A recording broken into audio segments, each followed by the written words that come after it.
Prisons are an essential part of the so-called criminal justice system. They exist to isolate and re-socialize people who are considered a threat to society. Yet, while the number of prisons and people incarcerated continues to increase, the same cannot be said for the sense of security felt by those living in big cities. So, do prisons really contribute to making our lives safer and to building a less violent and more just world? Although we always hear that the people who fill the cells and galleries of the prisons represent a serious threat to our society, only a small fraction are imprisoned for violent crimes. In 2019, in Brazil, only 11% of inmates are imprisoned for violent actions like homicide, assault, rape, threat, or domestic violence. Almost 40% were arrested for possessing or selling illicit substances. And to make matters worse, 35% of them have not even faced trial. In other words, they may not have committed the crimes that they are already being punished for. Movies and the mainstream media tell us that the prisons are full of serial killers, but in reality, they are full of ordinary people. The deeds that brought them to prison were of little impact compared to the actions, whether legal or illegal, of banks, police, governments, and large corporations that shorten and worsen the lives of millions. And it is often the action of these institutions that push some people to despair and crime. Being in prison has less to do with an individual's tendency towards violence than it does with race, class, and power. In fact, prison serves to label groups of people as criminals so that they can be controlled in the name of stability.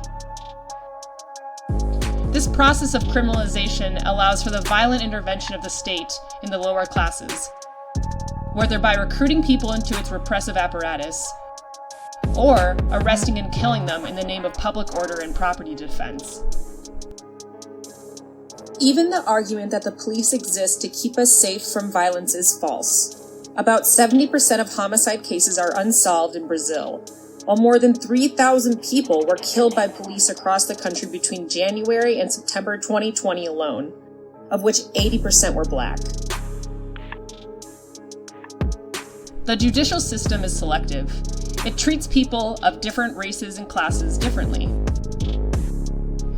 If all thefts, threats, injuries, and other crimes were punished, basically the entire population would be criminalized.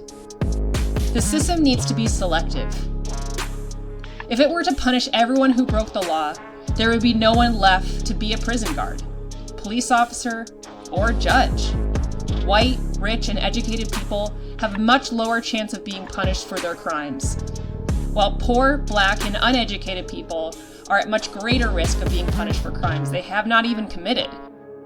And when convicted, they receive much harsher penalties. In short, what is called the failure of the justice system to end crimes and criminals is, in fact, its success, because its main objective is the rational distribution of violence among the working classes. At the end of the day, the justice system functions more as a tool for preserving the status quo, protecting private property and other privileges of the elite, by forcing submission upon nonconformists and all those unwilling to abide by the laws created to maintain the injustices of a capitalist society. For the real crimes against humanity are committed by the ruling class in maintaining their privileges and defending property.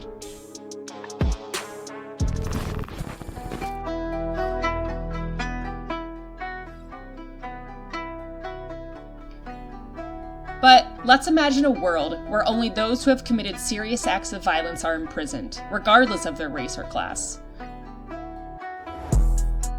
When a person goes to jail, they are subjected to violent and cruel treatment, and they are violated and stripped of their dignity. They are often abused and violated by other inmates or prison guards. All this suffering, although not often caused directly by the state, is an intentional outcome, because the prison system is premised on the idea that punishment leads one to regret their actions and change their behavior, and that fear of punishment will deter others from committing crimes. However, a look at the 200-year history of the criminal justice system shows that not even the death penalty has stopped people from committing crimes for fear of being punished. This proves that besides being cruel, the regime of carceral punishment is irrational and does not provide what it promises. So why do we insist on keeping it around? No one learns to live in society by being isolated from it. Prisons, in general, make people more violent and ill-adapt to social coexistence. They do not serve to re-educate anyone. What you learn there is how to live in a prison. Is it efficient to use violence to create a less violent world? Or will it just reinforce the idea of using violence as a preferred way to solve problems? Does it make sense for us to use deprivation of liberty as a way to achieve a freer world? Or does this all put our freedom at risk?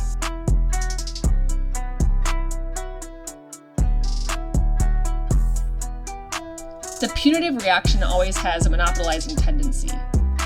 Punishment gives the false impression of justice, leaving aside other more effective, but less immediate and visible ways of solving our problems. Punishment, for example, does not help aggressors to understand the abuses they have committed, nor prevent them from repeating them in the future. Moreover, the total focus that punishment places on the aggressors leaves the abused aside, offering no material or psychological support to those who have been harmed.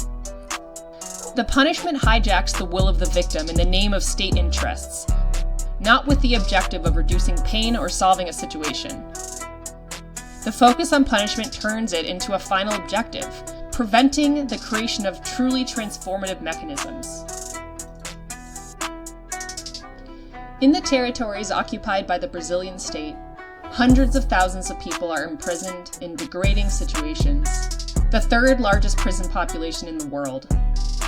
The idea that punishment can provide security for our communities is deeply rooted in our culture.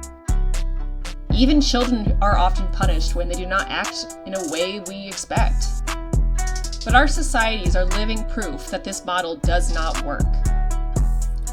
Prisons have not always existed, but the idea of abolishing them frightens people, because of the idea that they are a necessary solution. That if a trial has been held, and there has been a conviction and a sentence, the problem is solved.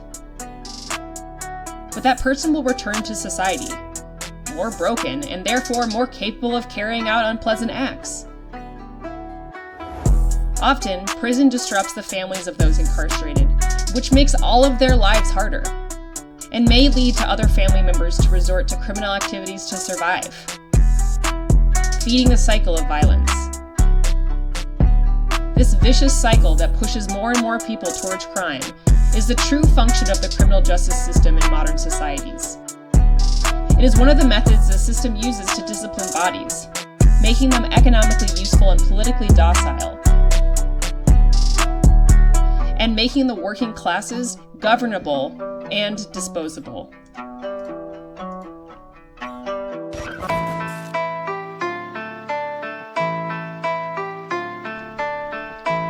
Deeds only become crimes once they have been defined that way in law or culture.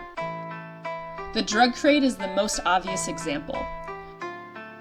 The use of drugs in recreational or religious rituals has been part of the history of many societies and cultures for tens of thousands of years, and only began to be criminalized in the 20th century. An arbitrary criminalization that generates a real social war against the poorest, while allowing corporations to profit billions from the sale of legal but no less dangerous drugs. Whole groups of people are targeted by the criminal justice system simply for trying to survive, like poor, Black, and Indigenous people. Others are criminalized for resisting capitalism and the state. In our culture, we are manipulated through myths to believe that whoever commits a crime is a direct threat to us and our families, and that our security can be assured if we surveil, control, and imprison those groups of people who suffer most from poverty, racism, colonialism, and other forms of oppression. Much of the violence committed by people in today's world is a result of the deprivations, inequalities, and abuses caused by much more violent actions of states and corporations. By getting rid of this capitalist and authoritarian system, we can begin to get rid of the problems it has created.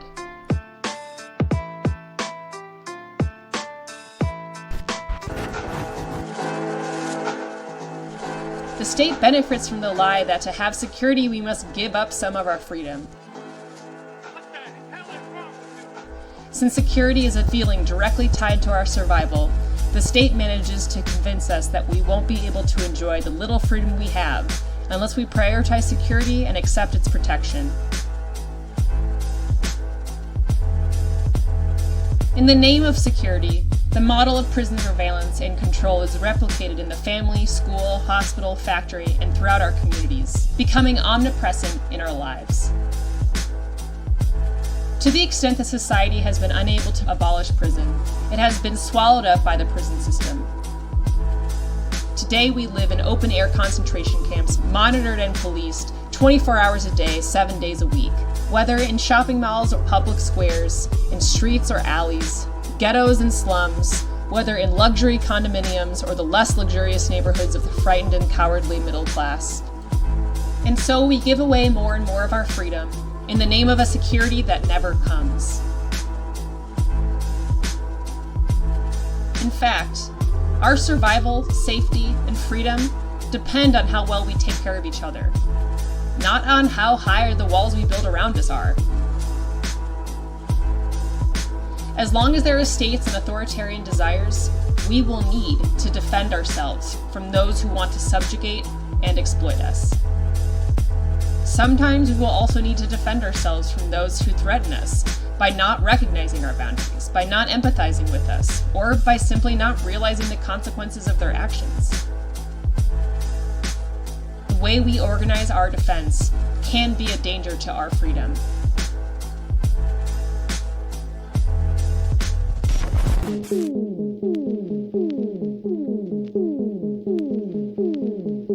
Safety is born out of healthy relationships between people. People are safe when they have their needs met, when they are not desperate, when they have safe spaces to heal themselves from trauma, and when traumas are prevented to begin with. In short, we build safety by ensuring that people have what they need and by building healthy relationships in communities, not with police and prisons. It is important that we focus on actions that work to prevent and decrease the root causes of violence, and that when harm occurs, we privilege the needs of those who have suffered and try to understand the underlying reasons that led to the harmful actions, and that we try to ensure that the person who committed the aggression has the opportunity to live differently. We must challenge ourselves to see threats and conflicts as opportunities to transform ourselves and others, rather than framing our antagonists as permanent enemies that we need to destroy.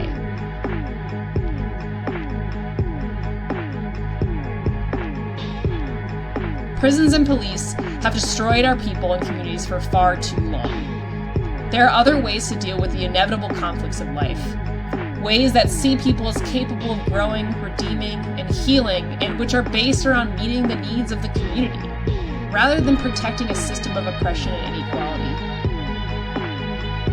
Revolution is a process of destroying the power of the state. It is also a process of the rebirth of real communities. Capitalism forces us to be dependent on its mechanisms for our survival. But after it is destroyed, our survival will return to being a collective responsibility.